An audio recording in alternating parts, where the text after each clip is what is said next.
Tata consultancy service বা TCS বিতর্কে বিস্ফোরক দাবি করলেন এক সাক্ষী।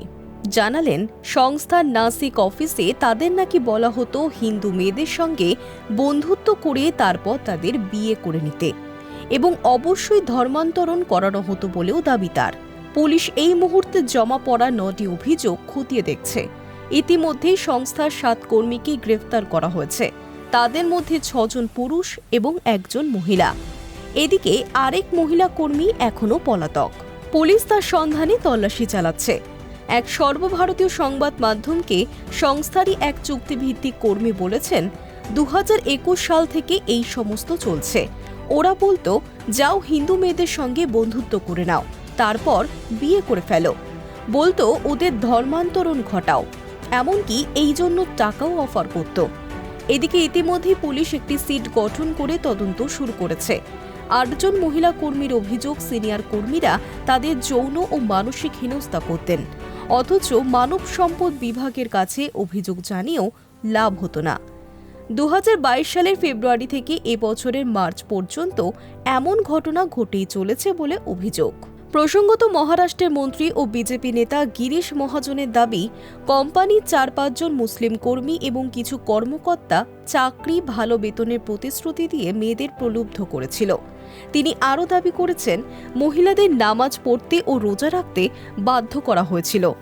গোটা ঘটনায় মুখ পড়েছে ভারত বিখ্যাত তথ্য প্রযুক্তি সংস্থার।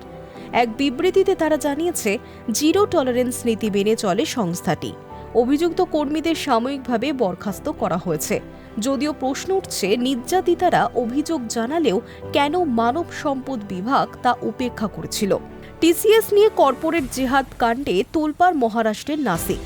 ইতিমধ্যেই এই ঘটনায় গ্রেফতার করা হয়েছে 6 জনকে। আর এই বিতর্কের মধ্যেই এবার অভিযোগ উঠল পুনে ইনফোসিস নিয়েও। মহারাষ্ট্রের মন্ত্রী নীতেশ রানে সম্প্রতি পুনের ইনফোসিস অফিসে ধর্মীয় নিপীড়ন এবং লাভ জিহাদ সংক্রান্ত অভিযোগ নিয়ে সরব হয়েছেন। অভিযোগের সূত্রপাত সোমবার। পুনে ইনফোসিসের একজন প্রাক্তন কর্মচারী অভিযোগ করেছেন, সংস্থার ভিতরে নির্দিষ্ট কিছু গোষ্ঠী হিন্দুদের লক্ষ্য করে ধর্মান্তরণকরণ এবং ভাবাবেগে আঘাত করার চেষ্টা চালাচ্ছে। অভিযোগটি প্রকাশ্যে আসার পর নীতেশ রানে এর কড়া সমালোচনা করেছেন এবং বিষয়টি নিয়ে তদন্তের আশ্বাস দেন। তিনি সোশ্যাল মিডিয়ায় বলেন যে আইটি সেক্টরে এই ধরনের কোনো ঘটনা বরদাস্ত করা হবে না। সোমবার মহারাষ্ট্রের মুখ্যমন্ত্রী দেবেন্দ্র ফড়নবিশকেও এই অভিযোগ জানানো হয়েছে। সংবাদ সংস্থার খবর, মন্ত্রী ওই প্রাক্তন কর্মীকে সরাসরি তার সঙ্গে যোগাযোগ করার পরামর্শ দিয়েছেন এবং অপরাধীদের বিরুদ্ধে কঠোর ব্যবস্থা নেওয়ার ইঙ্গিত দিয়েছেন। টিসিএস নিয়ে গত মার্চ মাসে সংস্থার নাসিক শাখার এক মহিলা কর্মী বিয়ের প্রতিশ্রুতি দিয়ে শারীরিক সম্পর্ক স্থাপনের অভিযোগ দায়ের করেছিলেন এক সহকর্মীর বিরুদ্ধে। সেই অভিযোগের তদন্তে নেমে পুলিশ আরও 8টি অভিযোগ পায়।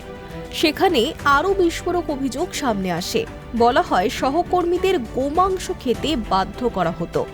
ধর্মীয় ভাবাবেগে আঘাতের পাশাপাশি যৌন নিগ্রহের মতো চাঞ্চল্যকর ঘটনাও ঘটেছে। নাসিক পুলিশের বিশেষ তদন্তকারী দল এই ঘটনায় মানব সম্পদ বিভাগের কর্ত্রী নিদা খানকে মূল ষড়যন্ত্রকারী হিসেবে শনাক্ত করেছে। Hi News network.